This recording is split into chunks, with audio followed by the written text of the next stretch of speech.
Hello বন্ধুরা, তোমরা সবাই কেমন আছো? আশা করছি অনেক অনেক ভালো আছো। আর আজকে হয়েছে 25 ডিসেম্বর। তো তোমরা কিন্তু ব্লগটা কালকে দেখতে পারবে। তো সবাইকে জানাই মেরি ক্রিসমাস।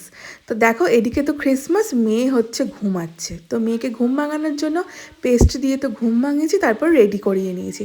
তো আমরা চলে গেছিলাম একটু ঘুরু ঘুরু করতে। তো দারুণ মজা করেছি। তো তারপর আমরা কিন্তু দেখো সান্টার সাথেও দেখা হয়ে গেছে। তো সান্টাকে দেখে তো আমরা ভীষণ খুশি। তারপর চলে গেছিলাম পার্ক স্ট্রিট। তো সেখান থেকে ঘুরে টুরে তারপরে কিন্তু আমরা মানে দারুণ মজা করেছি। তো পুরো ব্লগটা কিন্তু আজকে চলে আসবে, তো তোমরা বড় ভিডিওটা দেখে নিও। তো তারপর ঘুরে চলে গেছিলাম হচ্ছে বাড়ি। তাই 25 ডিসেম্বর একটু কেক না খেলে, কেক না কাটিং করলে তো হবে না। তো আমি দেখো কেক কাটিং করে নিচ্ছি এখানে হিয়া ওর পাপা। তো এখানে কেক টেক খাওয়া হয়ে গেল। তো চলো, আজকের দিনটা তো এরকমভাবেই মজা করেছি। তো পুরো ব্লগটা তোমরা দেখে নাও। হ্যাঁ, চ্যানেলটাকে সাবস্ক্রাইব করতে একদম ভুলো না।